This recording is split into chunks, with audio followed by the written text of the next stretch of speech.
force where two lives come together. Sometimes for good, sometimes evil.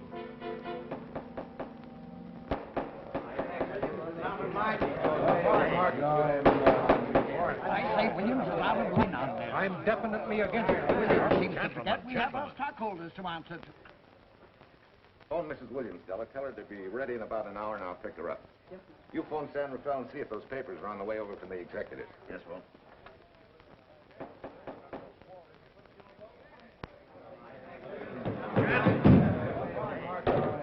Well, Mr. Darcy, what's the score? 9?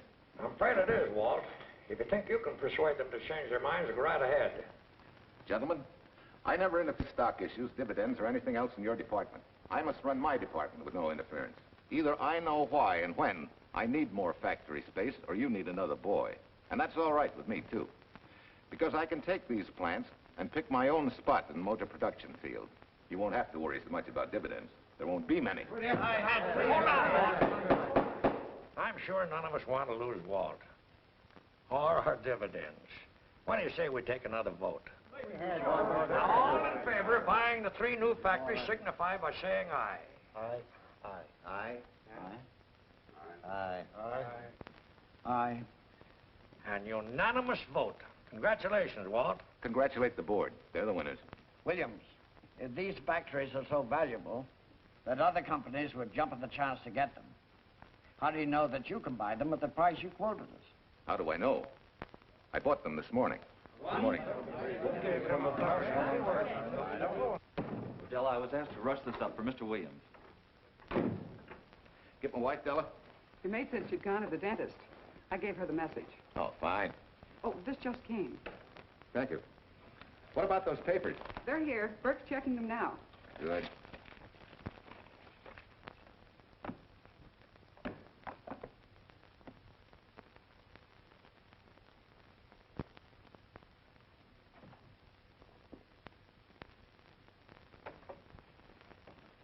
Congratulations, Walt. Take a look at Clause 4. Those provisions haven't been clarified yet. Oh, no? I wanted to leave for Tahoe right away. Get Judge Deering on the phone, will you? Never mind. I can get faster action if I run out to San Rafael myself and stick with them till they're right. Yeah? Mrs. Williams on 3. Oh, put the blueprints of that new diesel in, will you? I want Jackson to see him. Hi, Duchess. I'm afraid now we won't be able to leave till about 5 o'clock. What? You're not going with me, but I counted on it. But I thought as soon as Dr. Harris took care of whatever it was, I'd feel better. I don't. Stupid thing still aches, and I certainly wouldn't be a very desirable driving companion. No, seriously, darling, you run along and buy your little factories and hurry home. I'll send you back to the office. And cheat me out of my goodbye kiss? Not a chance. I've got to drive over to San Rafael. I'll stop on the way. Love me? Bye, dear.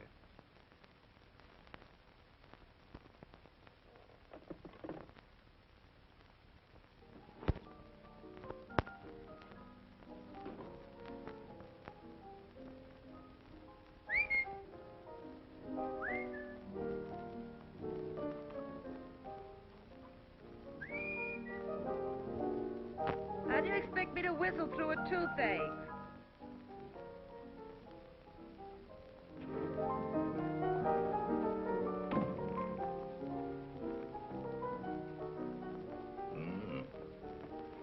Nothing in the whole world smells as sweet as you do, Duchess. Certainly don't feel sweet. I was grouchy as an old bear. Well, old Doc Williams can give you something to fix that. Close your eyes. Relax now. Take a look at that, see if you don't feel better. Oh, Walt. Oh, darling, it's beautiful.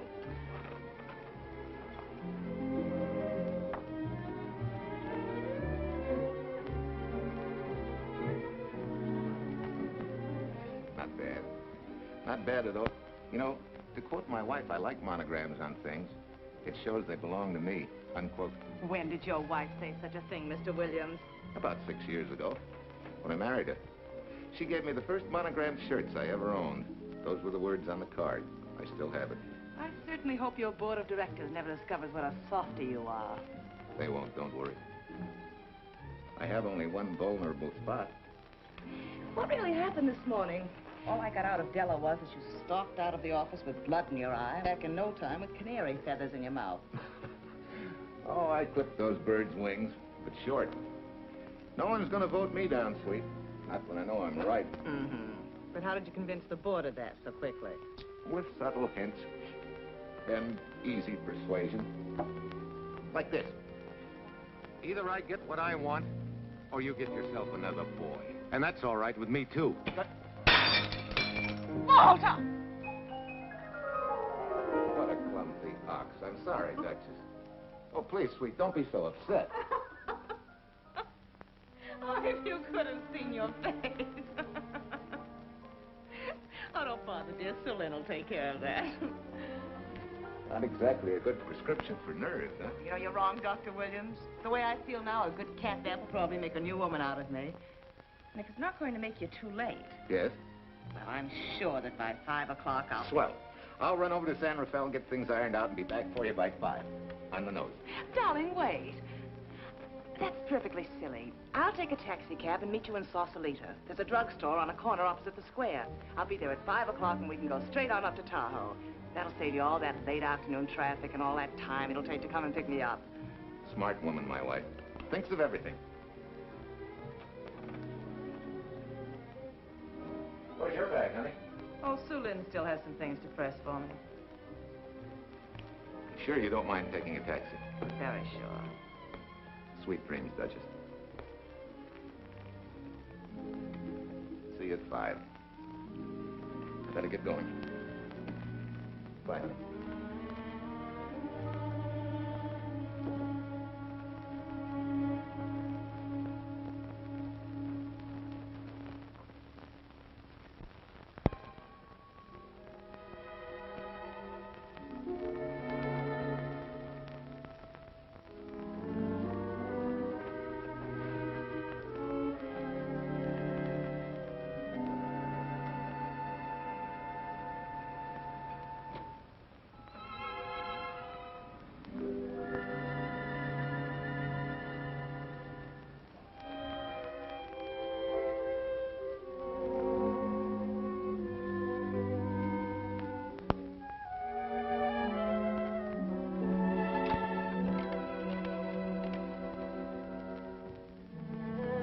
Long distance?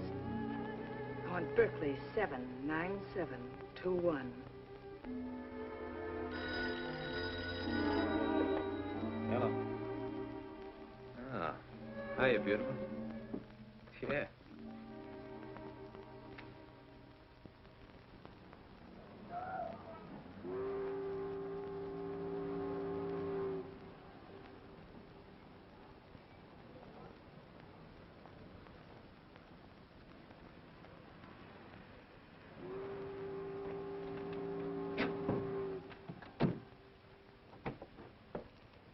Here.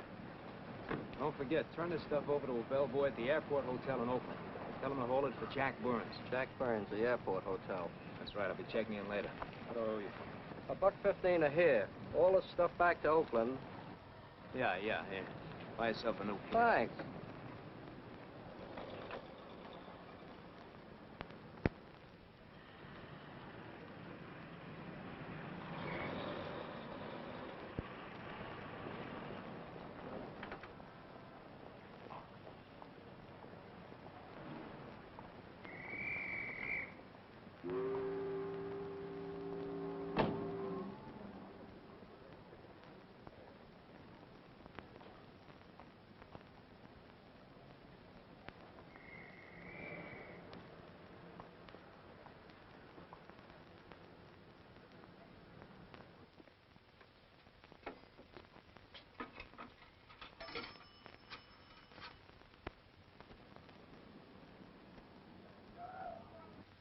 Hey, where's that new woman who was going to meet me? It's after 5 o'clock. Oh. Gee, I was so sure you were going to be okay. Maybe you better get yourself another dentist, huh? Of course I understand, honey, of course. Just to prove it to you, I'm coming right on home. No, You really mustn't, darling. I'm going to be perfectly all right, really. And besides... Besides what? Well, I've done something you're not going to like. You remember Aunt Margaret back in Illinois? You mean the old gal in Evanston? I'm way ahead of you. How much? Well, it isn't money this time. It's another relative. Her favorite nephew, Jim Torrance. All of a sudden, right out of the blue, just after you left, he telephoned me from Berkeley. Okay, Judge, I'll see him when I get back. Well, you don't understand, dear. You're going to see him right away. What?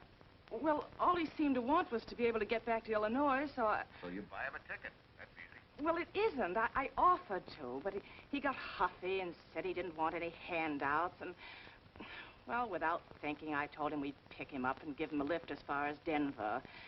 I won't say I'm good for you, but where do I find this guy? Well, he should be there right now. I told him to be on the lookout for a cream-colored roadster, just in case we fail to recognize one another after all these years. Oh, darling, you're such a lamb. You sure you forgive me? What do you think? Well, I better run along, or Cousin Jim might get nervous. Take it easy, sweet, and miss me, will you? I do already. Don't drive fast. And please take care of yourself. Softy. Goodbye.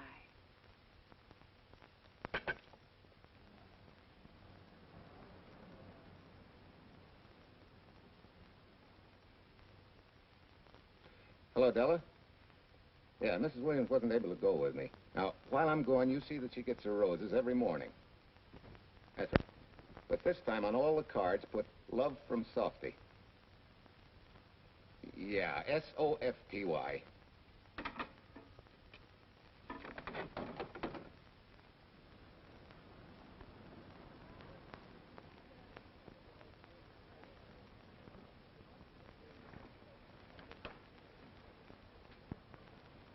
Hello. You must be Jim Torrance. Yeah, that's me. I'm Walt Williams. Hiya, Jim. Hi. Where's Irene? Oh, she's a little under the weather at the last minute. Worse luck. Oh, that's too bad. I was hoping I'd see her. I'm disappointed, too. Where's your luggage? Oh, I'm wearing it. Less trouble that way.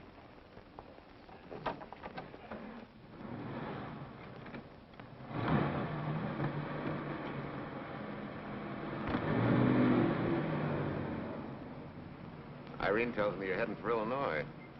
Yeah. Going been a little rough, huh? Haven't exactly been worried about my income tax. What's your line, Jim? Oh, guess I'm a better salesman than anything else.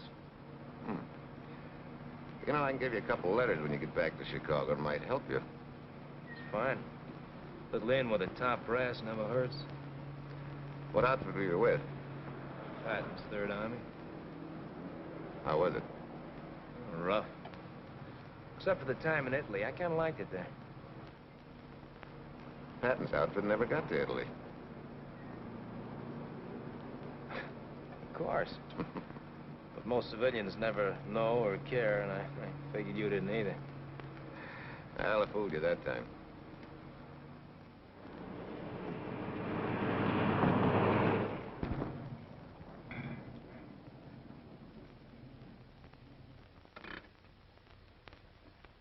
Our last chance to chow for a while. How about it? No, thanks. I grabbed a hamburger while I was waiting for you. I can still taste the harness.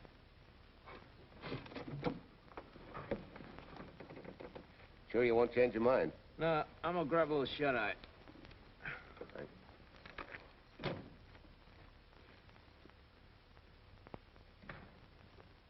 Chicken sandwich and a Coke.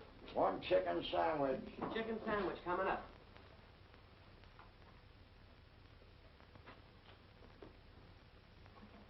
Give me change for $1, will you? Yes, sir.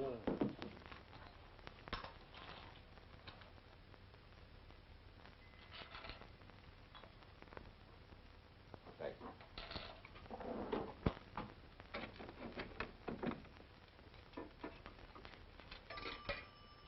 San Francisco. Klondike 2, 6714.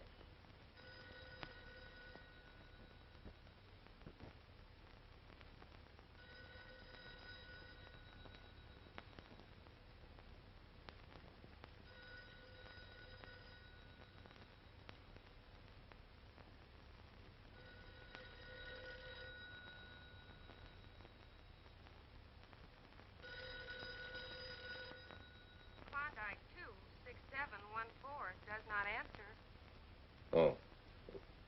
We'll try Sutter 1, 2599, please.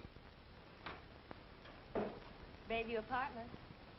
Oh, yes, Mr. Williams. No, your maid isn't there tonight, sir. Well, she said Mrs. Williams was taking something to make her sleep and wasn't to be disturbed. But perhaps... No, don't disturb her. Just leave a message that I won't forget about a certain problem. Mm-hmm. I think I have it, sir. You want her to forget all about a certain problem. Softy, is that S-O-F-T-Y, sir? Softy is going to take care of it thoroughly. Is that all? Yes, that's all. She'll understand. Be sure she gets it the first thing in the morning. Right.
Oh, hi.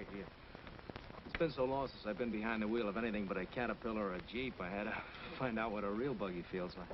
Why don't you drive for a while? A swap. Nothing would suit me better.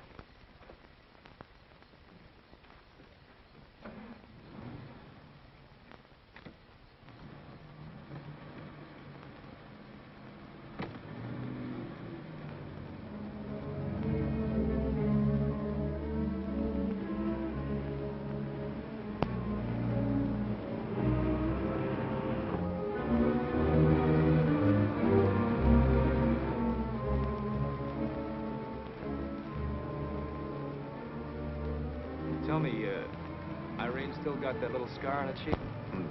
That one she got from the fall? Yeah. You can hardly see it now, though. How'd you know about that? She just got it last summer. Thought you said you hadn't seen her for years. Oh, from Aunt Margaret, of course. How else? She always sends me the news in her letters.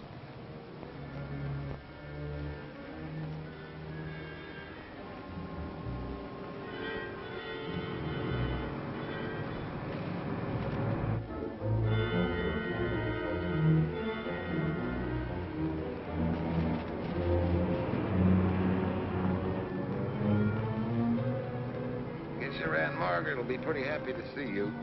Irene says you're the favorite nephew. Afraid my lovely cousin was just giving me a build-up for your benefit. You don't know Irene. Maybe not.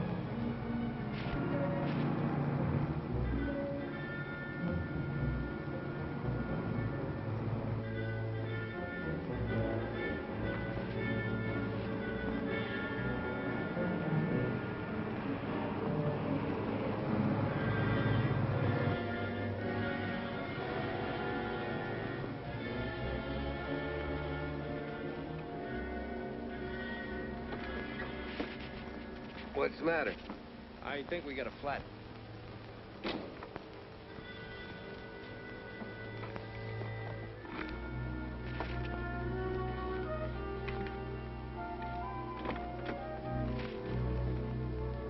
Yeah, flat as a flounder.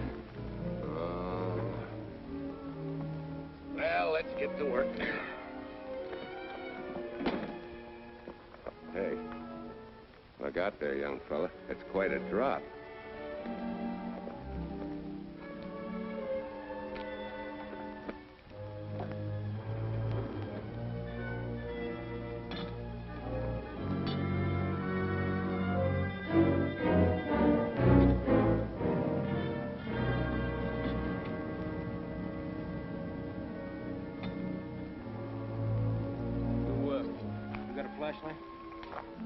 I think I have. Get the jack, I'll take a look.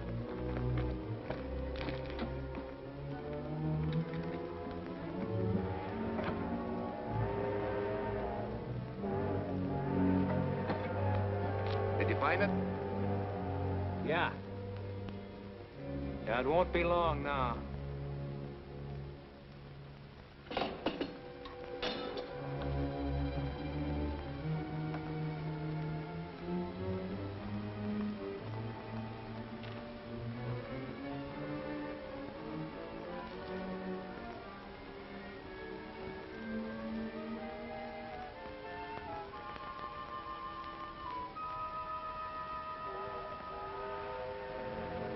Come on, let's get going. Wait a minute. Did one of your cufflinks fall off? Huh? Something dropped. I heard it fall right down there at your feet. Oh. It must have rolled under the car.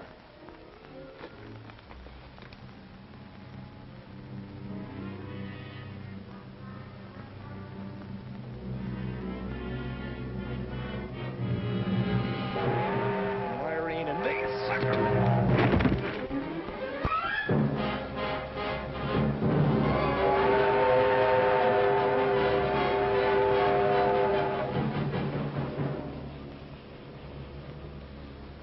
Hello.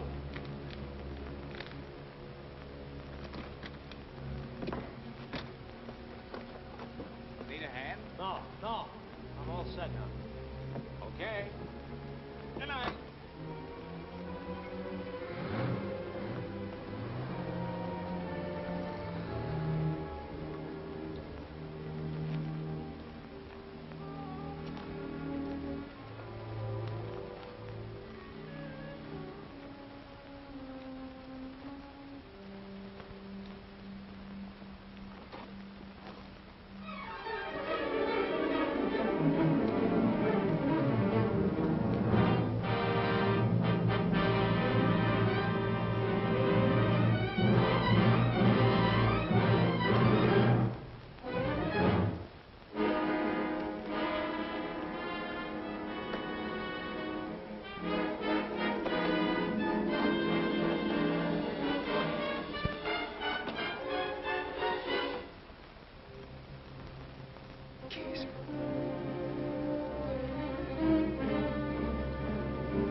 That guy must be crazy.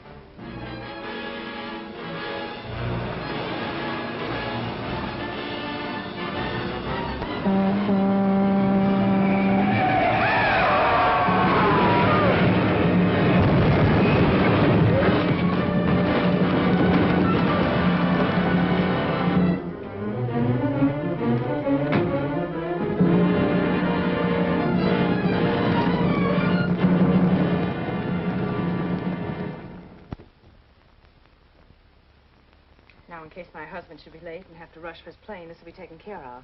Thank you. Tell Mrs. Burns to 302.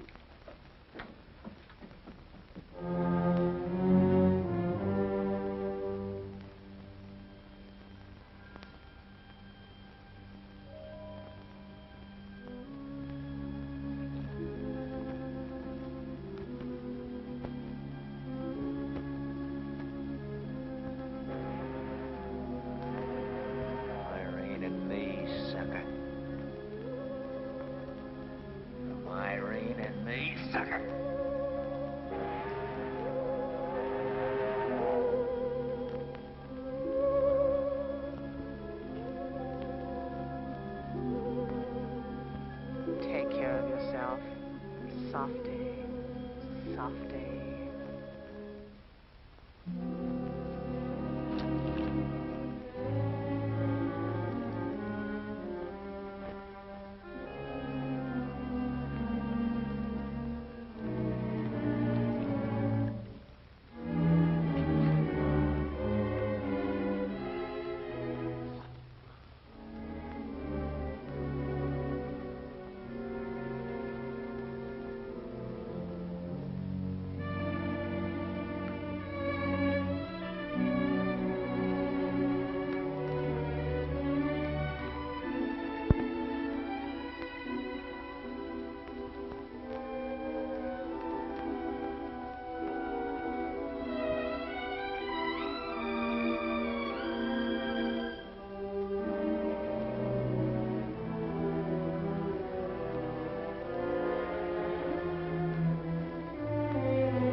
Young lady, Excuse me. I want to see Mrs. Walter Williams. I'm sorry, sir, but she left orders not to be disturbed. I'm sorry, too. Lieutenant, this is the police department.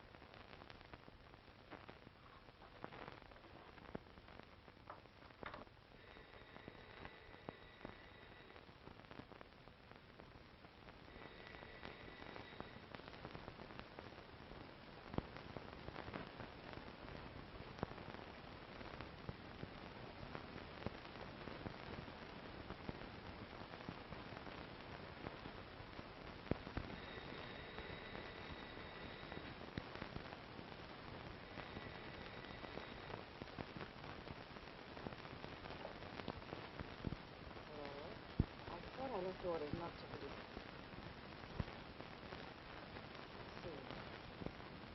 Ask him to come up.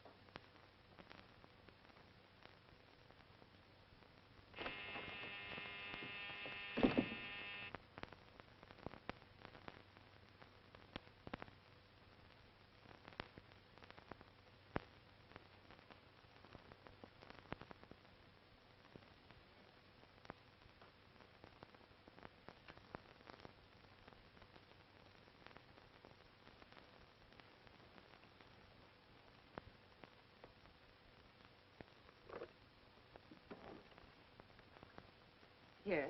I'm Lieutenant Quincy with the police department. I'm sorry to disturb you at this hour, but... may I come in? Of course.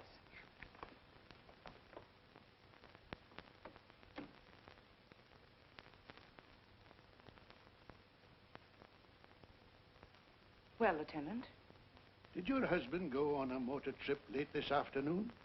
Why, yes, he went to Denver on business. Why? Was he driving a packet roadster? Yes?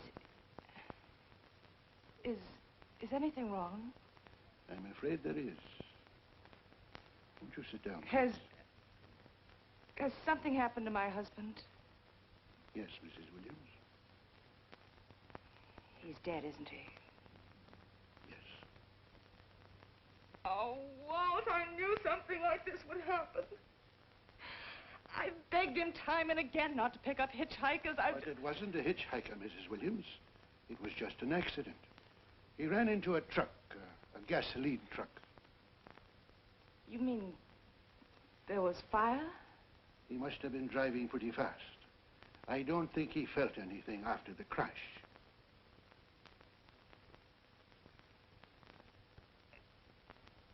If there's nothing more you need me for, Lieutenant, I think I understand. And may I say you've taken this with a great deal of courage. Good night, Mrs. Williams.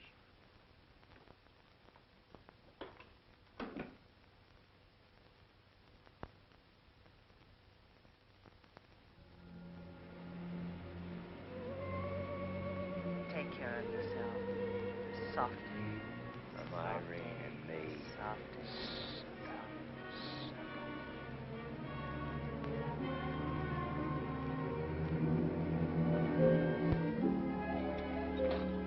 Ready? Yeah. That Williams must have been quite a guy. Yeah, he went to work for Universal Motors as a sheet metal worker. Mm-hmm. Less than 10 years, he's their top production man. Well, he sure went out in a blaze of glory. Yeah. Let's go.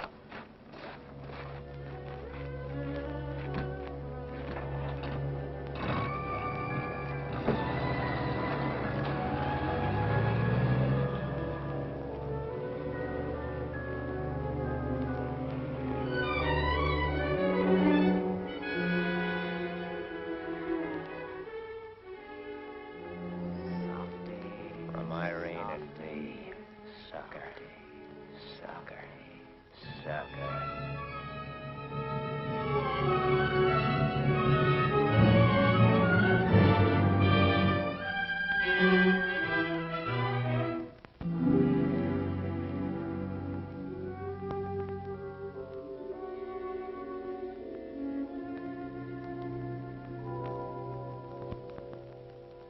Well, could Mr. Burns have taken a later plane and still made connections for Mexico City? I see. Yes? Here's some telegrams for Tai Tai. Just put them under the door, Sulin.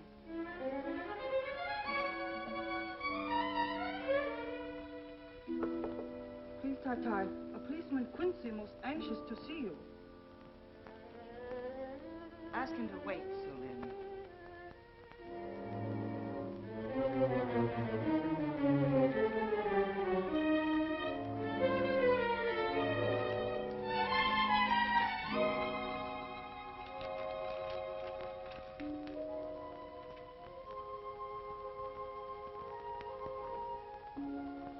Mrs. Williams will see you presently. Will wait, please.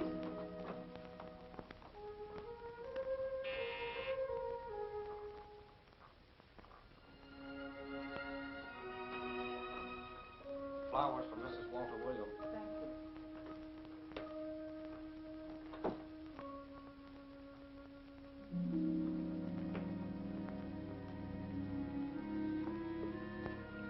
Roses like Mr. Williams always sending when he's away. You seem to have been very fond of Mr. Williams. Sulin is honored to have served him 5 years, and he... I'm sorry to keep you waiting, Lieutenant. I wouldn't be disturbing you again if it wasn't necessary. And I would be keeping you but a moment. You're being very considerate. Won't you sit down?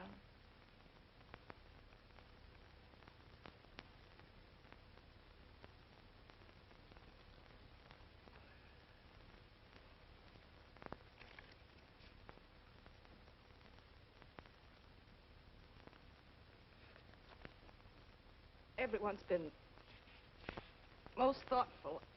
And why shouldn't they be? Forgive me.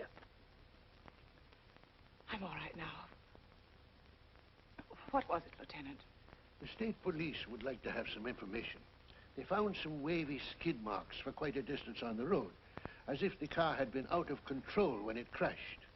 Tell me, was Mr. Williams a reckless driver?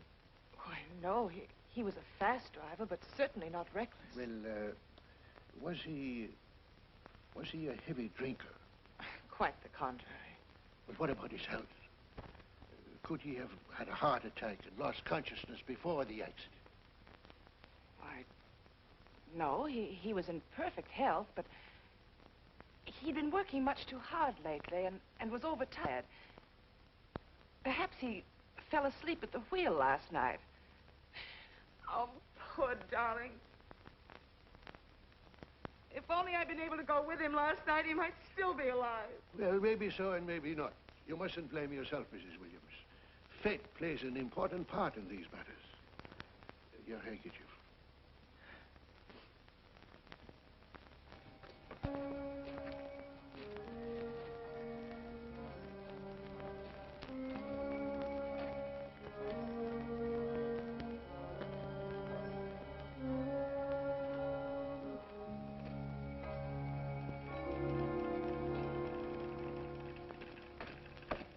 When's the next train to San Francisco? 10 a.m. tomorrow.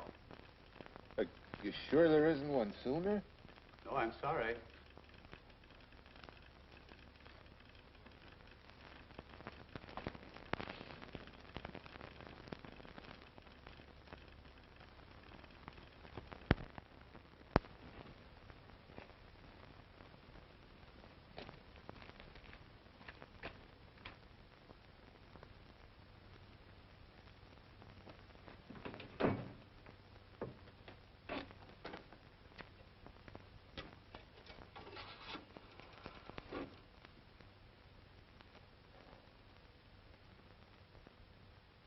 We have a circuit now, sir.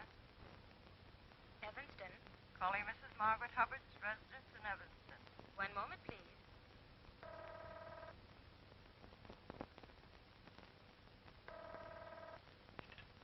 Hello? Mrs. Margaret Hubbard? Yes? Who's this? Long distance. I have a call from Mr. James Torrance. Who? Mr. James Torrance. He's her nephew, Jim Torrance. The call is for your nephew, Jim Torrance. I haven't any nephew, and I don't know any Jim Torrance. Sir, Mrs. Hubbard says she doesn't know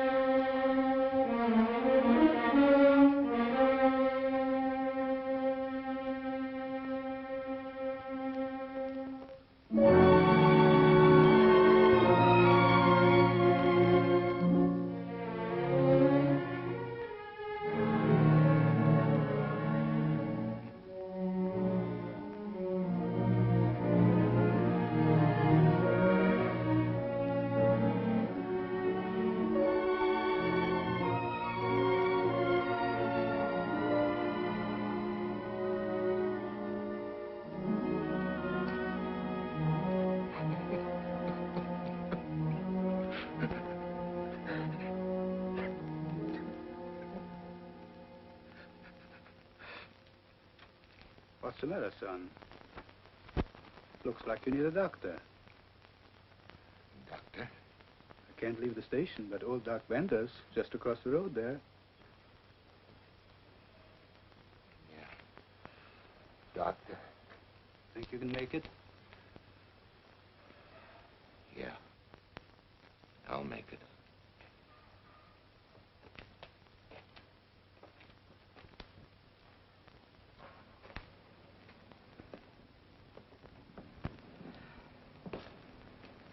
Now, take it easy, man. There's some concussion there. You've got to watch your step for a while. Yeah.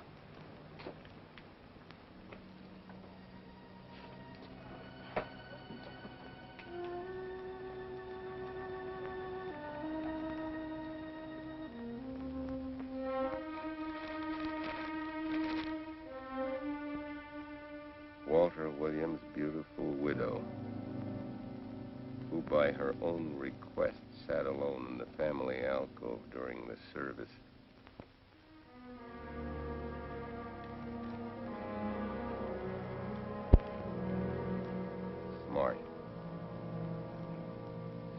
have caught her licking her chops.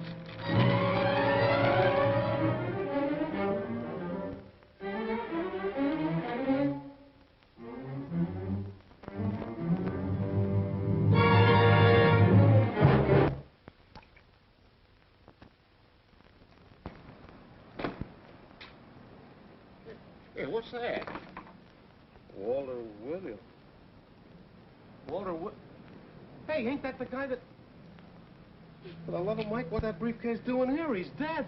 They did him a dirty trick if he ain't. Hey, now, wait a minute. Don't touch it. We better turn it over to the police.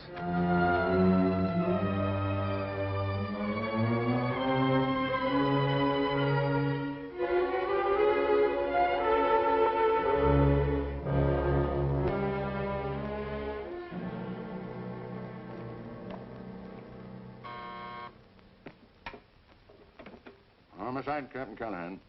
Oh, yes, Chief. The dope just came in from Washington. The fingerprints are those of a James Torrance. Yeah, I'm putting Quincy on it. Right. This sort of opens up a new can of peas on the Williams accident. There's the FBI reporting the guy. Playing with the lady's affection seems to come natural with him. All you got to do, Quincy, is find him. Yes, that's all I got to do. Last known whereabouts of Jim Torrance was in a moving van somewhere between Sacramento and Points East. Yeah, wait a minute. Last known address, care of his sister, Mrs. Joseph Rossetti. Irving Apartments, Berkeley. Well, what are you waiting for, Quincy? Let's go. Torrance leave any forwarding address? No, he said he was going to send it to me. Sorry to trouble you. Oh, Lieutenant, if you should happen to hear from him, will you let me know? There's an unpaid telephone bill and a bundle of laundry. Laundry. Let's have a look.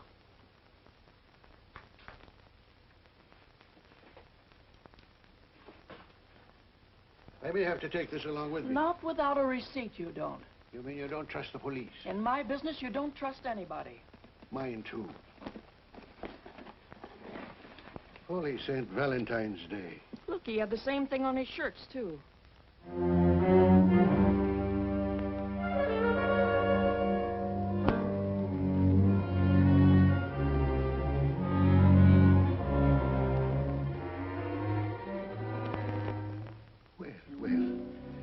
Romance in your late tenant's life. Did you ever see the lady? You know, I never did. But I always knew when she'd been here, the wonderful perfume. I'll lay you 10 to 1 she's a rich widow. Could be. Wait, I'll get you his telephone bill. Pretty fancy stuff for a hitchhiker. Yeah, but he's a pretty fancy hitchhiker. According to the shirt maker, a certain lady in the town had these made special. And they're just like her husband's. Only his initials were WW. Sort of smells, don't it, Cal? Now take a look at this little item. It was also found in the laundry. I for Irene and W for... Well, it could be for Williams, too, couldn't it? Yeah. Homicide, Callahan speaking. Hello? Oh, hello, Fitz. Hello. What news? Oh? Any luck? Both days, huh? Swell. Have it typed up and sign it. This report of Fritz will be a nice little topper for this pile. His checkup shows calls from Torrance's phone to Williams's private number, and a flock of them going the other way, including one on the 7th and several on the 8th. The 8th, since you've forgotten, is the date of Walt Williams' accidental death. Well, that ought to be enough to get an indictment out of the grand jury. Go pick her up. I'd like to play a long shot first. It might give us 2 for 1. Well, take them one at a time. A bird in the hand is not going to lead us to its mate. I'd like to give the lady a little more rope. Well, Thanks. I thought you'd agree.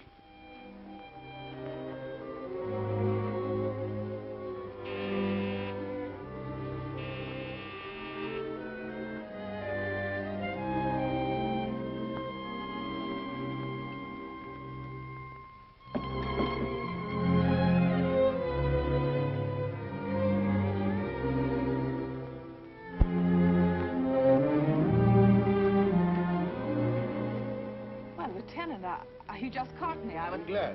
I have some rather startling news I thought you should know before it hits the headlines. Come in. Thank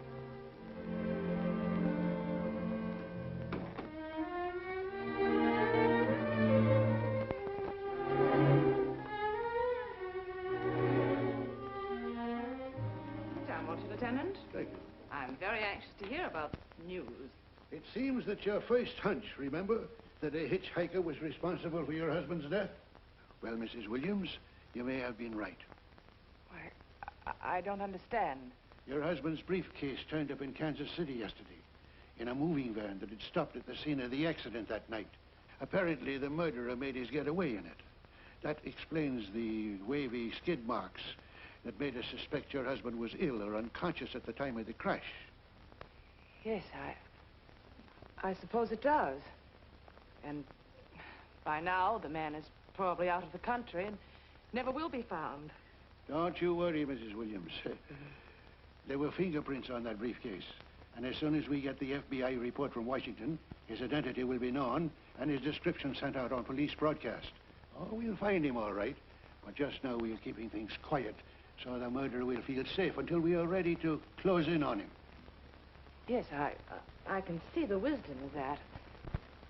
Yes, I thought you would understand and cooperate.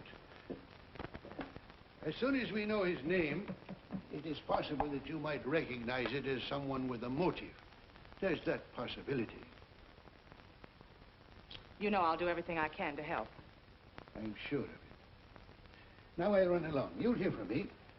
I'll let myself out. Don't bother. And don't worry. Good day.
$1.35.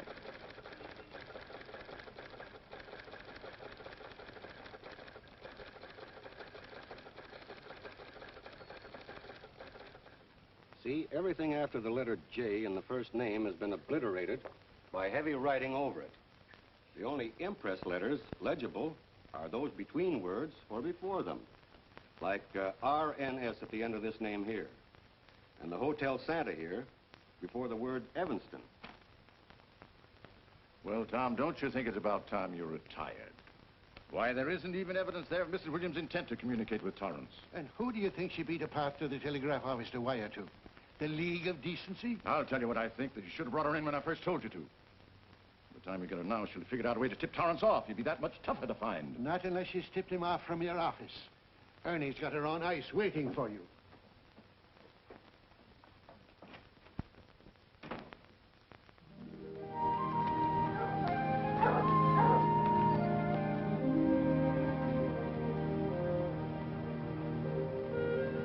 Pretty good, huh? Fastest growing little town in Idaho.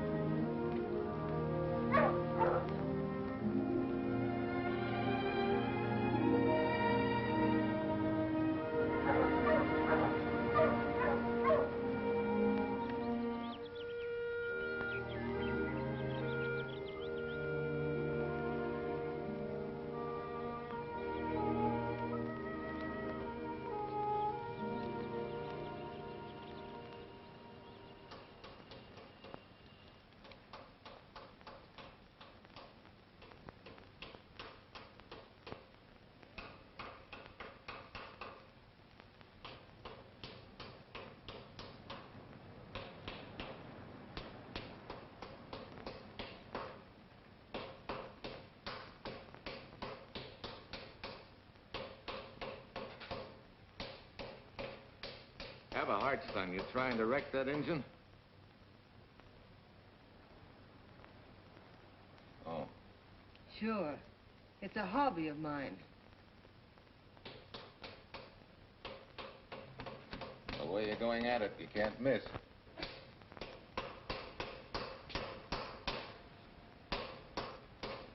Here. I just can't let you ruin that beautiful motor. Start her up.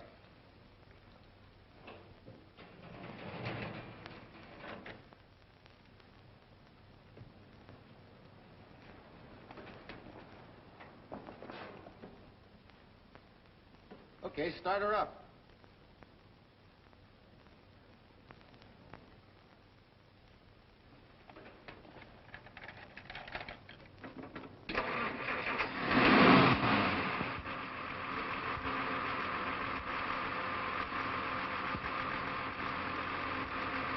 Shut her off.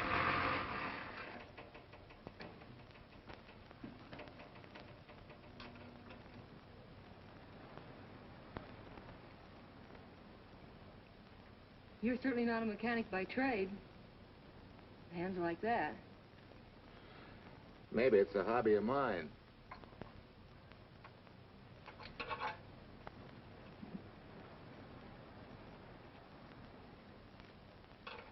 Gee, what happened to your head? Perhaps I was talking when I should have been listening. Okay? Okay by me. A lot, Hill. So long, Marcia. Bye. He's all right now. You better lay off, though, till the boss gets back. I'm the boss. I guess the new cars are a little bit over my head. Now, with a jalopy, it's different. Aren't there any mechanics around here you can hire? No, they all went over to the new factory in Mansville. I guess they got better wages. Tough break. Yeah. How much do I owe you? Oh, forget it. Well, I'll be shoving along. To at least have a cook in the house, you might as well. Marcia, can I use your phone a minute, please? Sure, help yourself, Uncle Ben. Never rains but what it pours. 650, please. Flat tire this morning. Now the danged engine stalled on me. Nice and cold. Wilson's garage? No, I did not give you the wrong number. Fine thing using my phone to cheat me out of repair bills. Aren't you ashamed? Gave me the wrong number. 650, please. You're a nice girl, Marcia Peters, and your ma's a fine woman. And I'll always buy my gas and oil here. But you ain't never gonna tinker with my car again. Busy? Busy. Always busy. Say, we're not so busy. Would you like to do another good deed and give Uncle Ben a hand? Why not? Where is your car, mister? Maybe I can help you. Why, are you a good mechanic? Very good. And very reasonable. Well, just what you need, girl. Better hire him. It's an idea, Uncle Ben. Come on. Thanks for the Coke. Sure.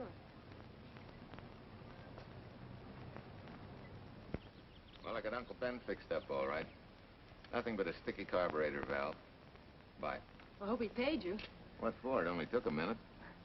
You're certainly not money conscious, stranger. There. This is no kind of work for a girl.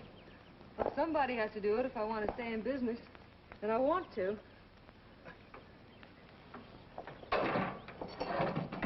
Must be some business that you're better suited for. Couldn't you lease this place to somebody? Sure. I did while my husband was overseas. But when he was killed in Okinawa, well, we'd made a lot of plans for the future here. And I had a hunch he'd like it if I took over and tried to make a go of it. Takes more than a hunch to do that. I got along famously. Business has been fine until lately when the help got short. Could be again. I had a good mechanic. Yeah. You sure need one, all right. Well, for Pete's sake, say yes or no. Do you want the job or don't you? You mean you'd hire me without knowing anything about me? You can repair automobiles. What else do I need to know? except your name. Well? Why not? Sure. I'll try it for a while till you get someone permanent. The name's Bill Walker. Okay, Bill, it's a deal. And maybe if business gets real good, you'll want to stay. Oh, don't count on it. Where does this go, on the rack? Yeah.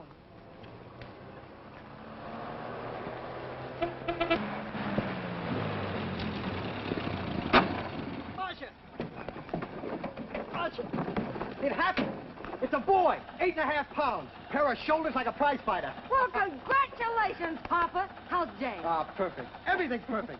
Gotta get down to the store and tell the gang. Almost forgot. Oh, gee, thanks, Ed.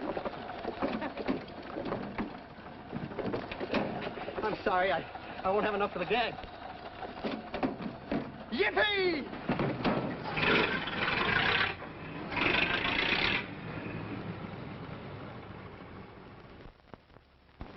Maybe you can use this token from the slightly delirious new father. Thanks. Say, we haven't settled the matter of wages yet. Maybe I can't pay your regular salary. Suppose we leave that open till you find out how much I'm worth to the business. Doesn't seem to be any business right now. Might be a good time for me to get rid of this beard and find a place to board. We live right next door. I'll go ask Mom. She'll know of a place. Sort of a peaceful house. I noticed it this morning. Oh, gosh, I forgot. She's down helping Mrs. Wellesley with her canning. Mom finds homes for everything from stray cats... To stray mechanics? Well, you're not a stray anymore. I'll go phone. Pearl, 674, please. Hello, Miss Wessler. May I speak to Mother? Hi, Mom. I've got some good news for you. I hired a man for the station. Yeah. No. Nobody we know. He's from out of town. Needs to place a board. You got a good one up your sleeve? Okay. Says she has to meet you first to come home for supper. Huh? And you like apple or cherry pie? Cherry. Cherry it is, Mom. See you later. Oh, now I gotta get rid of this. Hey, where's the nearest barber shop? The one and only, just up 2 blocks. Tell Judd you're working for me. When you get back, we'll close up and go home. Thanks.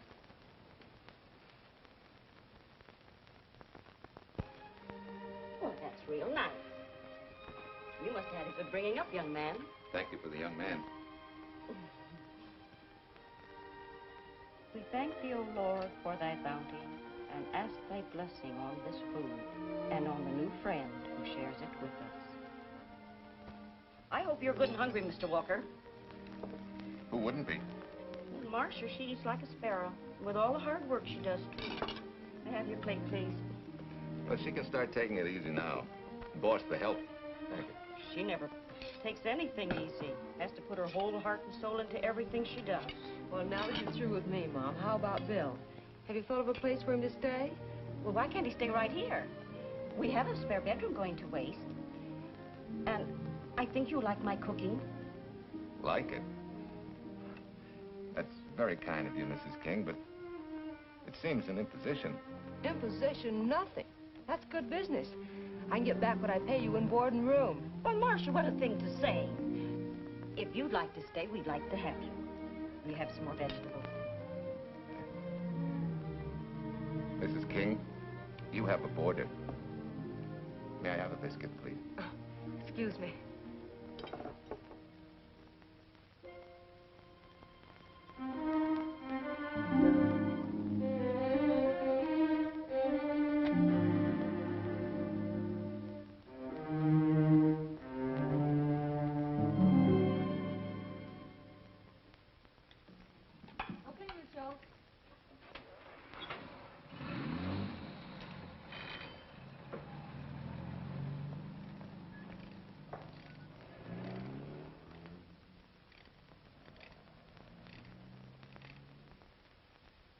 It's wonderful the way tools seem to come alive in your hands. You seem to sort of come alive, too. As though you got real pleasure out of working with them. I do. When you're doing a job with them, you can't think of anything else. Bill, if something's bothering you, why don't you get rid of it? What would you prescribe, doctor? Amputation. For that stupid chip on your shoulder.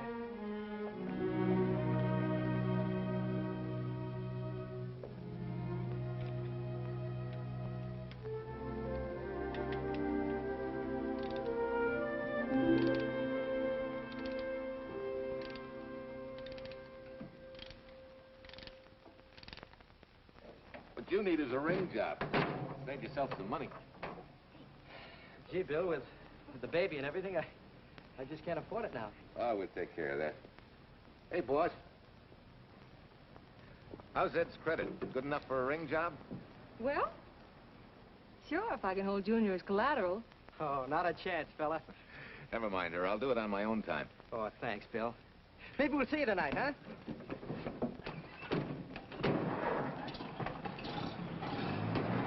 Some shoulders, huh? Yeah. Some father, huh? Bye, Marcia. Bye, Marcia. Bye. Nice kids. Hey, was Ed clowning about their being hard up? No.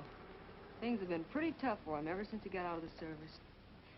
Fix a car for him, Bill, and only charge him for the labor, okay? Then he gets it for free. I'd already done knocking that off. Say, we could make it an anniversary present. Anniversary of what? Junior's arrival, and mine, 3 months ago today. Time certainly flies. That was a lucky day when you came to MP service. Your work's been bringing in a lot of business. I'm glad of that. Hated to have fallen down on Mom and you. Say, look, boss, why don't we three celebrate tonight and go to the movies? Ed said he and Jane were going. Well, that lets Mom out. She'll be babysitting. I'd love to go, Bill. I haven't been in ages. Here's your opportunity. Go to work.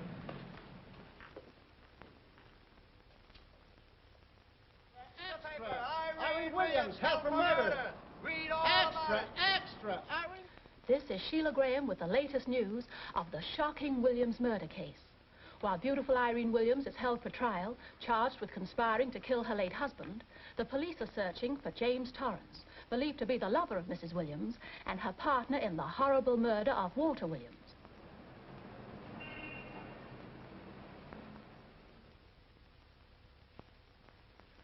If I'm handling your case, my dear Mrs. Williams, I want 1/3 of everything you get. You're out of your mind. You don't realize what I'll get as Walt's widow. Perhaps you don't realize the spot you're in. Torrance's fingerprints were found not only on your husband's briefcase, but, in a manner of speaking, on your reputation as well. There's a detective named Quincy, a very smart cookie. He isn't exactly for you. Frankly, Mr. Warner, I'm beginning to wonder if my attorney is for me. Underestimating the enemy's ammunition would scarcely be wise. Now, if we can get to trial before Torrance is found, they'll never get a conviction. But... But what? If he shows up, we may have to fry him. Oh, no. Let's not cross that bridge until we have to. But if it comes to a choice, we're not going to burn, are we?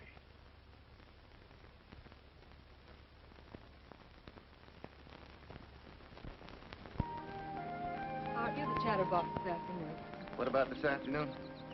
Oh, I'm sorry, boss. I guess it was wool gathering. You're supposed to do that in the spring.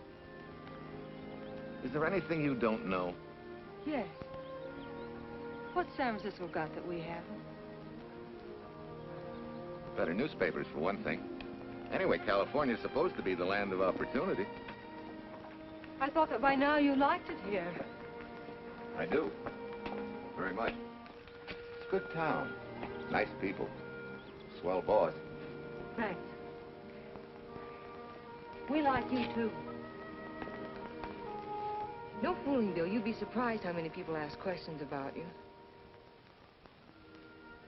What kind of questions? Oh, where you came from, do you have any family, and do you like it here, and are you going to stay? Al Knox asked me at the movie last night if you wanted to join the volunteer fire department. Just interested, friendly things. I suppose it is natural for people to wonder about a stranger who moves into their community, like I did. You know, I've been thinking, maybe it wasn't such a good idea, you and I going to the movies last night. It's all right being seen in the station and here with Mom, but... You get used to that in a town this size. They're always trying to marry people off. You just ignore it, and after a while they forget about it. I'll go get cleaned up for supper.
You know, I hate to tell you how many years this Sunday takes me back.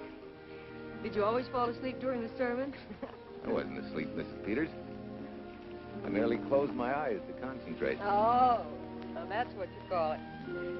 I had to nudge you to stop you from nodding. Quiet. You're disturbing my reminiscent mood. Even smells the same. Could be the same bees buzzing in the same clover. As they say, you can take a boy out of the country, but... A rolling stone gathers no moss. It has to stop rolling sometime, doesn't it, Bill? Sometime, maybe. We grow a very becoming shade of moss here in Larkspur. Don't you think? You grow a lot of nice things here. Anyone in particular?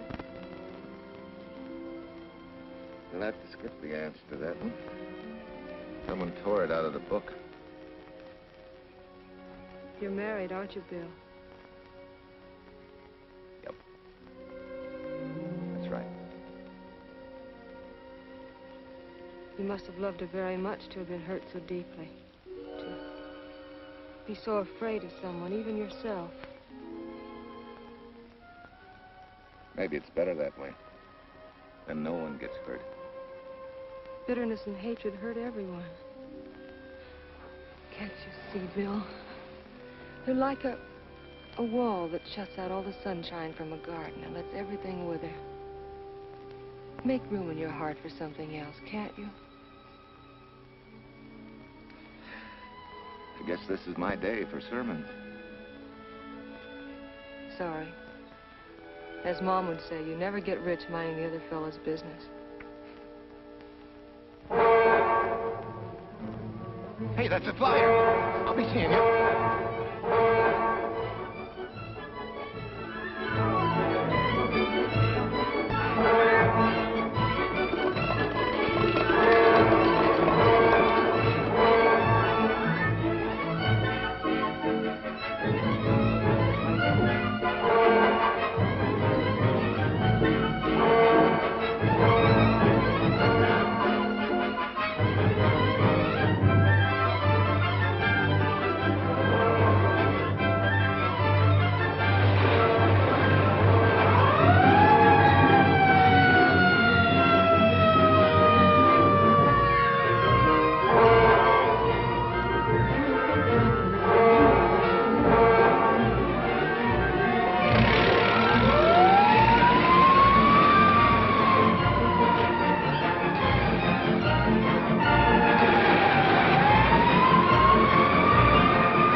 Leslie sent a couple of jars of peaches.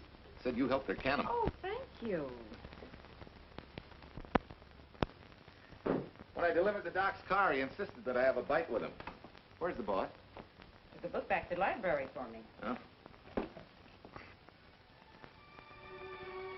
What a day. Hey, what's the idea? Are you darning my socks? Well, I thought a drawer full of holy ones isn't doing you much good. I found it when I put fresh papers in your bureau yesterday.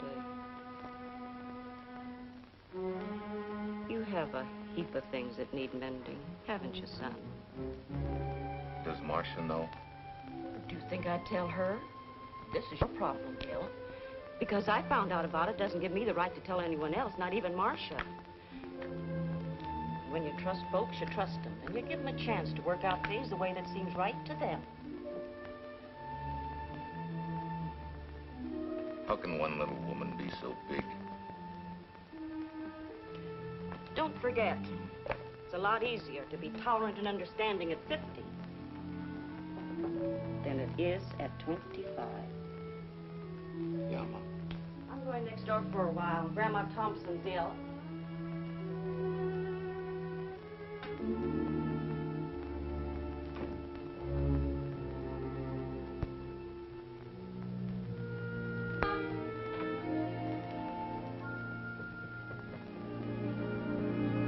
Bill, are you home?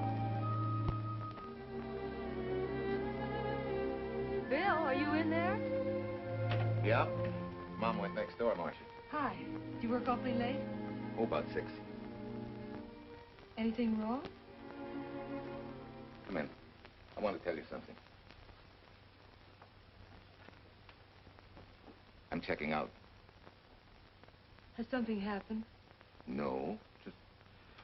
I'm doing what I should have done a long time ago. Moving along. But why, Bill? My name isn't even Bill. There isn't any Bill Walker. I'm Walter Williams. The late Walter Williams. Walter Williams? I don't understand. You may not even after I've told you, but at least you'll know the whole story. Sit down, please.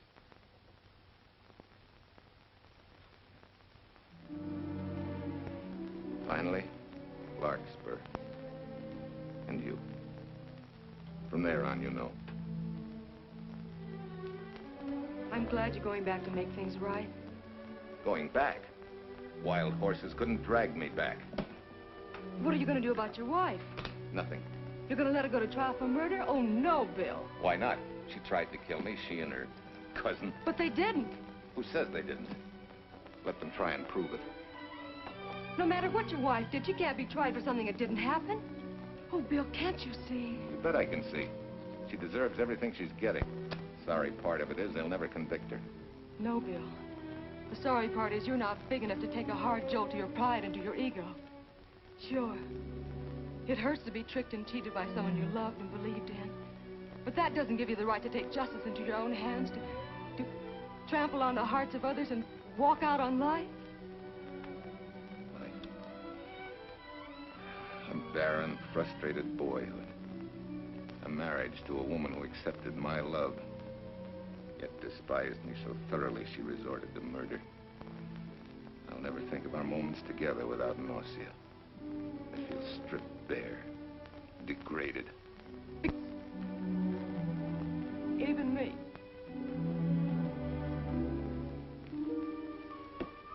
Oh, Bill, please. Don't destroy the one chance we have for happiness. We haven't got a chance. Doing the right thing never works out. I know. In this world, you turn the other cheek and you get hit with a lug wrench. Forget me, boss. Try and forgive me.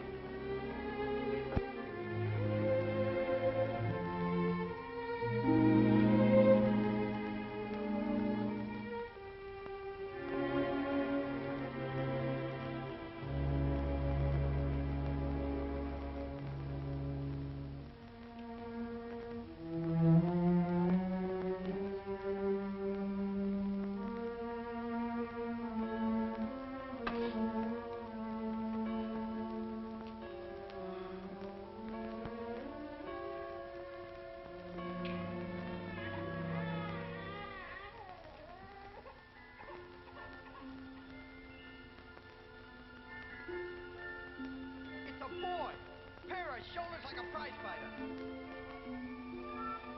You know, I hate to tell you how many years this Sunday takes me back. You have a heap of things that need mending, haven't you, son?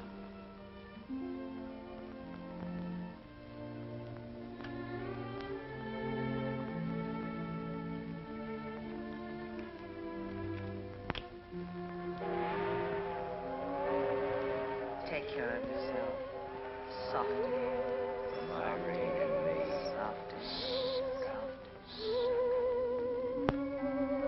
You're not big enough to take a hard jolt to your pride and to your ego. Sure. It hurts to be tricked and cheated by someone you loved and believed in. But that doesn't give you the right to take justice into your own hands. Trample on the hearts of others and walk out on life. Oh, Bill, please. Don't destroy the one chance we have for happiness.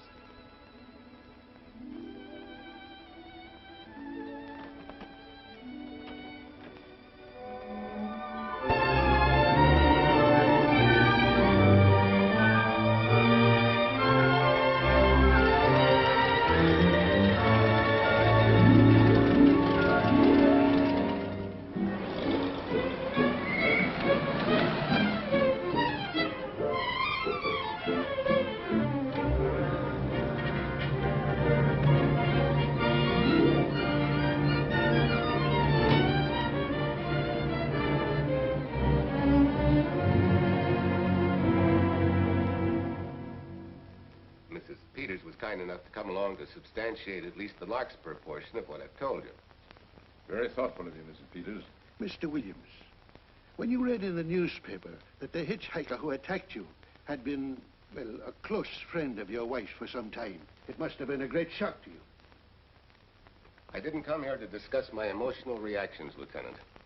If you need me for anything further, Captain, my office will know where to reach me. Let's go, Mark. Just a minute, Mr. Williams. We'll need your signed statement for the grand jury when we ask for your wife's release. It won't take long to be typed. Yeah? All right.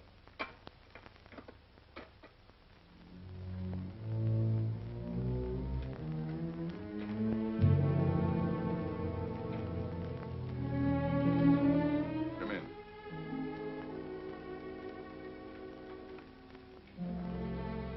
Sit down. Mrs. Williams, we have news for you. Really? I can scarcely wait.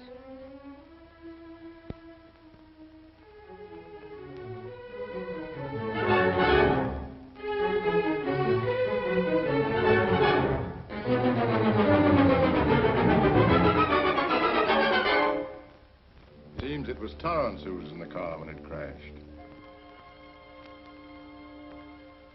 Jim.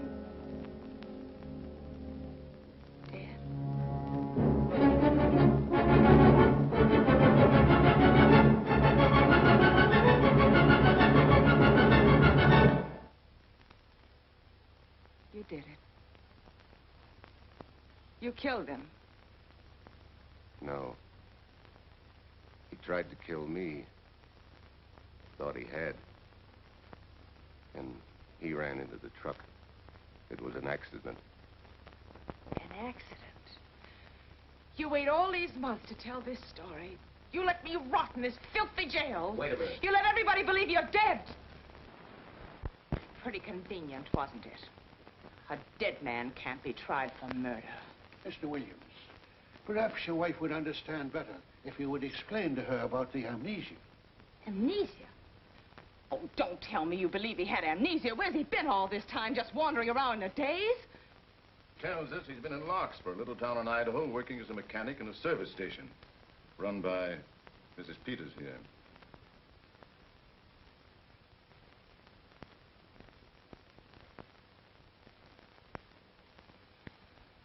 I understand perfectly.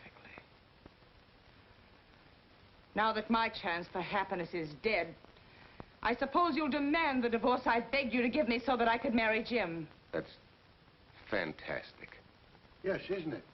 After you telling us that the man you picked up was a perfect stranger. Well, that's not true. The time and place for meeting Jim had all been arranged. I must advise you There's a law that a wife can't testify against her husband. There's a law against murder, too, but that didn't stop him, and nothing's going to stop me until I'm through. It's all right with me, Captain.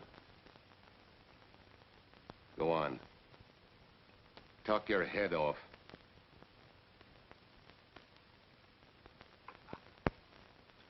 I was to have gone with him to Denver. He insisted on it, although I was quite ill. Several hours before we were to leave, he came home. There was a violent scene. He threatened to kill me unless I agreed to give up Jim. And I wish he had. This is incredible. Not one word that she has said is true. Then you've nothing to worry about. Mrs. Williams, was there a witness to the threats you mentioned? No. Unless the maid overheard. She was in the apartment. In fact, she picked up the pieces of the vase that he threw at me. Where's she now? I don't know. She left me suddenly after all this began. Please, could the questions wait? I feel rather ill. Will you have Mrs. Williams ready for the grand jury at 10 o'clock tomorrow morning? That's all.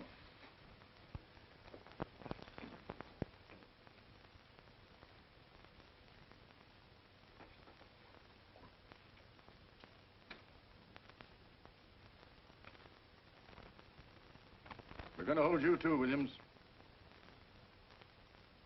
On what charge? Suspicion of murder. But he's not guilty of any of these things. Then it should be easy for him to prove it. Take him down and book him.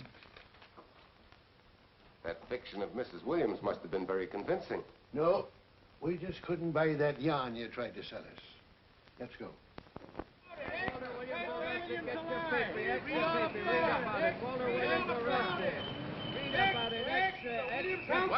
What's the wife freed and murder charge? Extra, get your paper. Walter Williams charged with murdering wife mother. Extra, get your paper. Irene Williams goes free. Husband held. Extra, get your paper. Wife freed and murder charge. Walter Williams charged with murdering wife mother. And Daly's going to cover Williams' office. Okay, boys, hop to it. I want all I can get by 10 a.m. tomorrow for the grand jury. Okay, Chief. Oh, Tom, don't miss a bit. Dig up everything you can on Williams and the Peters dame. You sort of believed Irene Williams' story, didn't you, Ben? She made better sense than he did. Well, sure, she's a better liar than he is. Don't forget, I went all through her grieving widowhood with her. She's a bad customer. Well, that's for the grand jury to decide, and Williams insisted on letting her talk. So it's his funeral. Funeral, all right. Especially with that yarn he told. But murder's out of character for him. There's a few pieces missing somewhere. There might be in Idaho, if it's not too much out of character for you to get going. You're going to miss me, Cal, when I retire next year.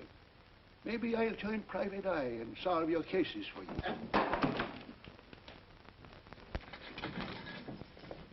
Mr. Williams? Thanks. Got a deal from the bottom here, don't you? Sorry, Williams. Okay, Williams.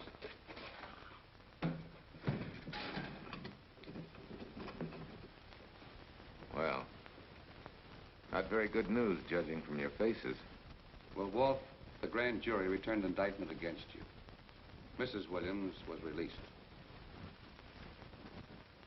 I see. Now, don't you worry, Walt. We'll have you back at work where you're needed, and in short order. Come on, Eldridge. There's a visitor waiting far more attractive than we old fogies. We're just leaving, Mrs. Peters, but remember, don't hesitate to call on me for anything. Thank you so much.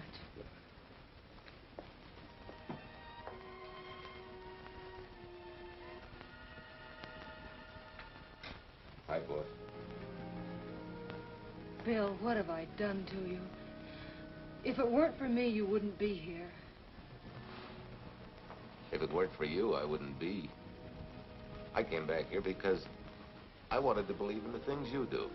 I still do, no matter what happened. Will you do something for me? Go back home, where I know you'll be taken care of.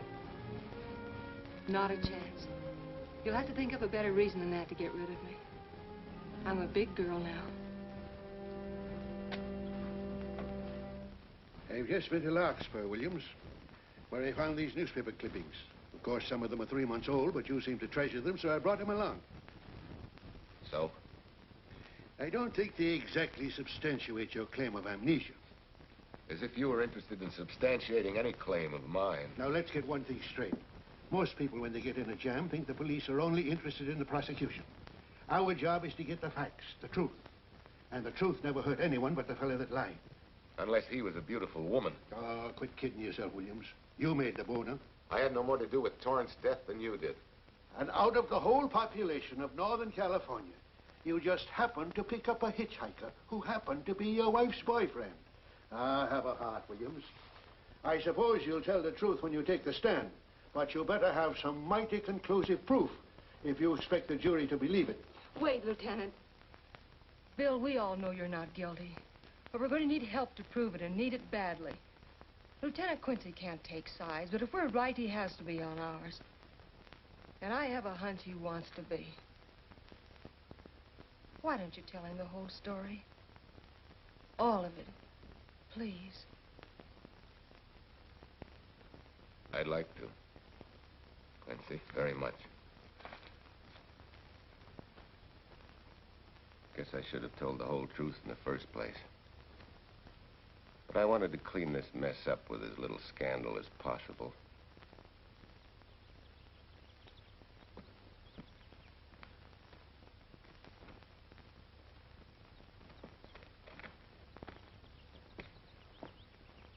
Well? No sign of the lug wrench or anything. My dear Mrs. Peters, will you please stop trying to be a detective? How many times do you think the police have combed this spot for any kind of evidence? Now, be a nice girl. Take Mr. Williams' advice. Go back to Larkspur. What time is it? It's only 4 o'clock. We still have time to go back to town and go on our hunt for Sue Lynn. Now, look here, young woman. You've had me on the run since early morn. But, Lieutenant, the maid seems to be our only hope now. We've got to keep looking till we find her, that's all. That's all. Wait. She was naturalized, wasn't she? Suffering chopsticks. Quincy, you dumb flatfoot. This Sue, what's her name, was Chinese born. If her port of entry was San Francisco, there'd still be a file on her, photo and all. Let's go. Back to town. Immigration.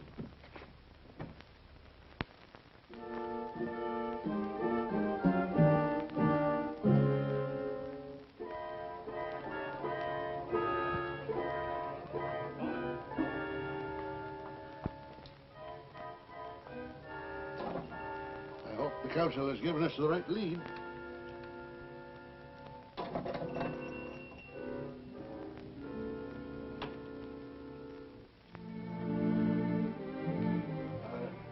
You are sing? Understand? You savvy English? Also French, Italian, and Hebrew. May one ask what is desired? We're looking for Su Ling Chung. The Chinese consul said you were her uncle and might tell us what she is. This daughter of my brother, has she offended the honorable police? Oh, no. They just wanted to ask her some questions about Mr. Williams, the man she used to work for. Ah Sing's heart is heavy that he cannot lead you to her. But things that are not known cannot be told. Well, if you hear anything of her, report it to headquarters.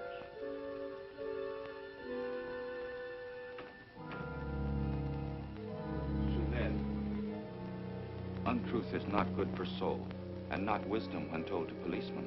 Better for the soul to be kind than to be wise. Su Lin must keep silence to help in this matter.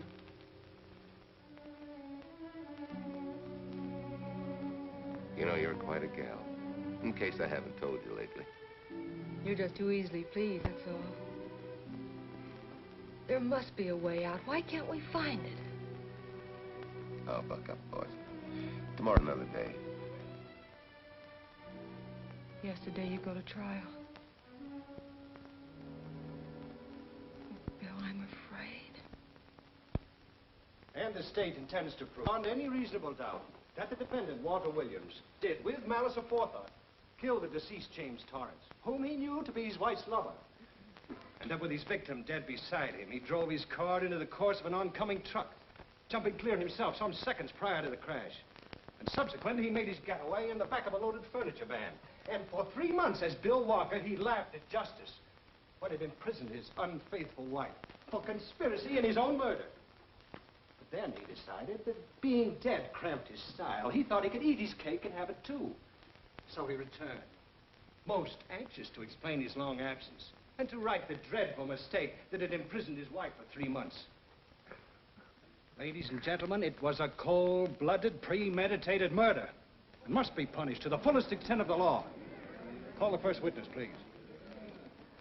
Captain Callahan, did Walter Williams tell you what suddenly cured his amnesia after 3 months? No, he did not. But he did tell you the man that struck the blow which caused the amnesia was a total stranger, a hitchhiker he had picked up. Yes? And that he knew nothing of this man's identity or relationship with his wife until he suddenly recovered from his amnesia and heard or read the details. That's what he said. That's all. Thank you, Captain. Your witness, Counselor. No questions. No. I saw no signs of amnesia, but definite concussion. He was a bit evasive in answering questions, but not vague or unsure. In your opinion, Doctor, could this head injury have been caused by a fall? Yes. If the head had struck on some object, such as a stone or a metal pipe. That's all, thank you. Your witness. Dr. Bender, are you familiar with a tool known as a lug wrench for changing automobile wheels? I'm afraid I am, sir. I've had a regular epidemic of flat tires lately. Well, then, in your opinion, could this head injury which you treated have been caused by a blow from a lug wrench? Yes. It could have been caused by that, too. Thank you, Doctor. The ones with the earliest dates, you will notice, are heavily creased, as though they'd been carried in a wallet or a coat pocket. Thank you. Lieutenant Quincy, will you kindly tell the court where you found these newspaper clippings? In the bedroom occupied by Mr. Williams and Mrs. Peters' home in Larkspur, Idaho. Is this your handwriting, Miss Revere? Yes, sir. And that's the message, at least our record carbon of it. Would you read it to the court, please? June 9th, 8:32 p.m. Message from Mrs. Walter Williams, Penthouse D. Mr. Williams called, said he wants you to forget all about a certain problem. That Softy is going to take care of it thoroughly. Was there any other conversation? Well, I just asked if that was all, and he said yes, she'll understand, and sort of laughed as if it were a joke and hung up. Some joke killing the wife's boyfriend. That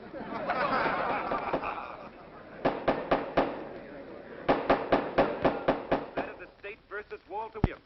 All the rounds so far have gone to the prosecution, and it was a grim-faced Williams who was returned to his cell this afternoon.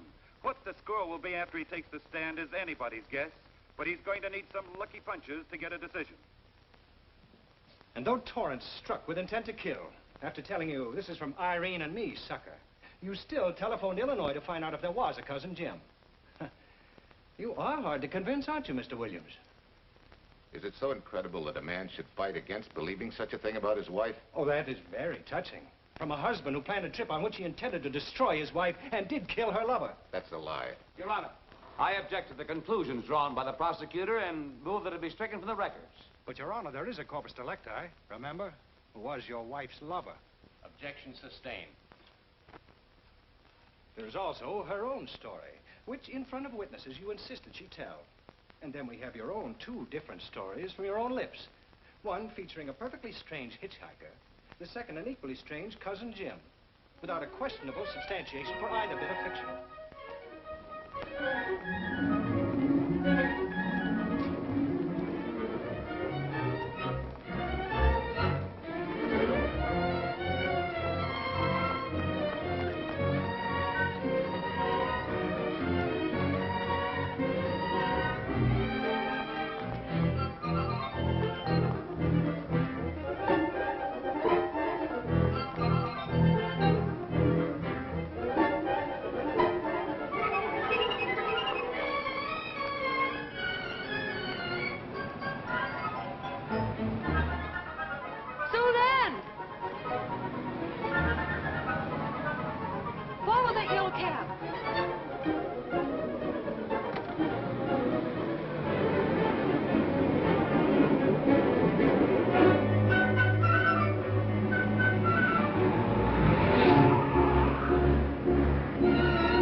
remember me, don't you? I was here with Lieutenant Quincy from the police department.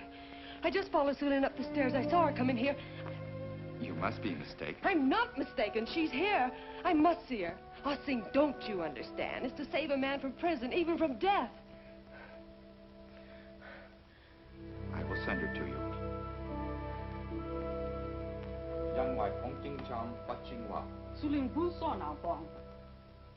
Oh, Sue Lynn, we've been looking for you all these weeks. Mr. Williams needs your help so desperately. I cannot help. You must forget that you found Sue Lynn. Forget it? But you're his only witness. You're the only one that can help. Not as a witness. Only with silence can I repay his great kindness to me and my family in China. Why? For I heard other things.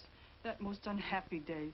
From Mrs. Williams' bedroom, his voice very loud and angry. A flower vase broken to pieces. He can explain all that. They do not believe what he's already told. That I heard anything would do harm. Don't you see?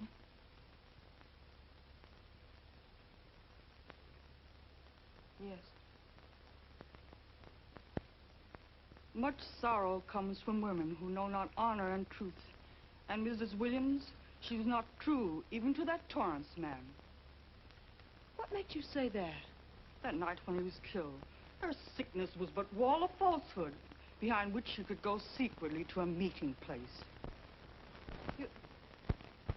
You mean she went out that night?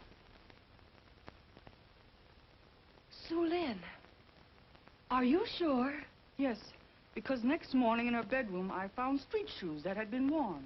Her coat on the closet floor with the sleeves turned inside out as though removed hurriedly. And in one pocket, a door key to some hotel. Sue Lynn, that's it.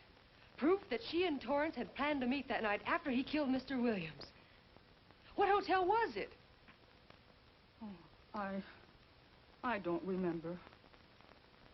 The key. What did you do with it? Returned to coat pocket. Come on. We'll get to Lieutenant Quincy. He'll know what to do. And pray, Sue Lynn, every step of the way.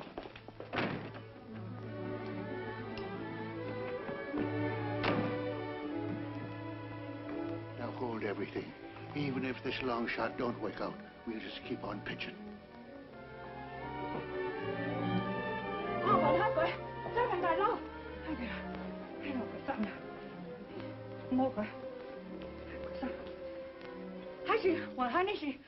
Here it is, yes. Room 302, Airport Hotel, Oakland. Maybe we got our miracle. A special little Chinese one. It is to hope that Sue Lynn was of small help to Mr. Williams. Oh, Sue Lynn. Come on, copper. Next stop, Oakland. A certain little lady's hotel rendezvous. I was on night duty then, all right, but I sure don't remember a looker like this. Quite a dish, eh? A little too highly seasoned for my digestion, thanks. Lieutenant, just found a couple of cars for room 302 on June 9th. George Baxter, checked out at noon. Mr. and Mrs. J. Burns. Room not slept in. J. Burns. Burns. Look, Quincy. The handwriting on the card is identical to that on the photograph. And here's a little boy, the same thing. The cover-up telegram to Aunt Margaret. Now look at the impressions. J here, and here RNS. J. Burns. That's the name she started a telegram to. Room not slept in. Say, I got that dame pegged now, Lieutenant. She said they'd be out of the room by midnight as her husband was catching a plane.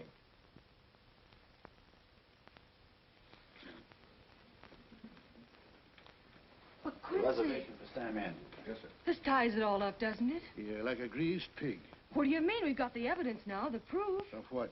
Sue Lynn's theory that Irene was playing the field? This evidence only proves that she came here to keep a date with a man named Burns. We can't even prove that he didn't keep the date. But you know he didn't. There wasn't any Burns. It was only a name that she and Torrance used. Fine. If you can prove that, Williams will be free. But none of this will prove it. Sorry, copper, but we are just up another blind alley. Well, ain't. Yes, sir. There's a couple of sample cases for Mr. Sam Andrews. Came up from the station this morning. Take them to Parlor B right away. Sure thing, sir.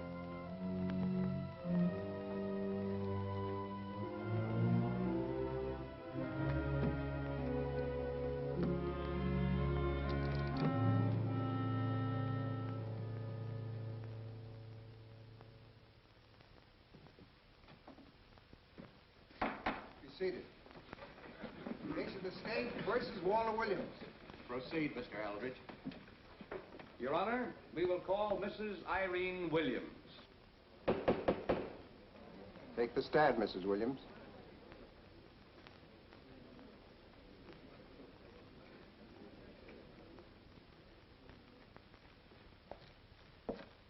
Raise your right hand.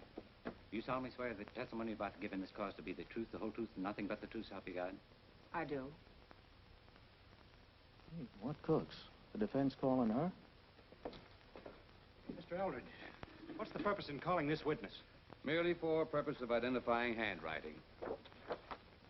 Now, Mrs. Williams, this photograph of you... Was stolen from my apartment. So, according to the inscription, to Walt, my adoring and adored husband, Irene, this belongs to Mr. Williams.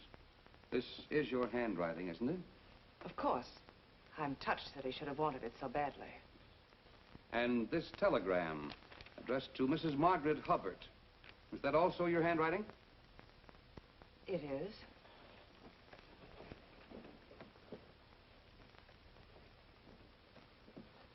Now, Mrs. Burns, I mean Mrs. Williams, this photograph is inscribed to Jim, my adoring and adored Irene.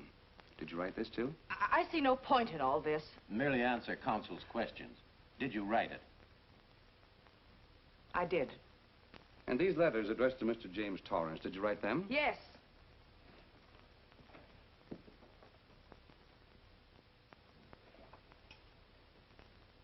And this monogrammed garment, a gift from you to Mr. Torrance? Why must I be tortured again by all this? I never made any secret of my love for Jim Torrance. That's why he's dead. Your love for Jim Torrance.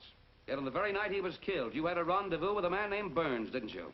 I don't know what you're talking about. I don't know any man named Burns. I was at home that night, very ill. Oh, yes, the sleeping pills. Well, you must walk in your sleep then, for you spent at least part of that night at the Airport Hotel in Oakland, where you registered for Mr. and Mrs. J. Burns. Don't waste the court's time trying to deny it. This is the registration card that you signed at 9:20 p.m. And there's the room clerk who assigned you to room 302. And this, Mrs. Williams, is the key to room 302, which you very carelessly left in the pocket of a coat which was found in your closet yesterday. All right, I was there. Now are you satisfied? Not quite.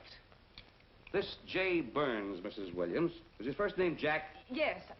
Have you been in contact with him lately? No. How long since you've seen or heard from this Jack Burns? Well, I don't know. I don't remember. You bet she doesn't remember, because there isn't any Jack Burns, and there never was. That was an alias for Jim Torrance. And it was Torrance who was to have met you that night, after your charming little plot to kill your husband had been duly executed. It's not true. It's not true. I have bad news for you, Mrs. Williams. I can prove it's true. These pajamas, these letters, this picture, all of which you identified for the court, were found in this suitcase, which is full of the clothes and personal belongings of Mr. James Torrance. And the suitcase was found in the baggage room of the Airport Hotel, where it's been held since June 9th. And it says on this tag, in large print, hold for Jack Burns. That is all, Mrs. Williams. Just a moment, Mrs. Williams. Your Honor, in view of the evidence presented, we now ask for a dismissal of the state's case against Walter Williams. And we intend to charge Irene Williams with conspiracy to commit murder against her husband, Walter Williams. Oh, no.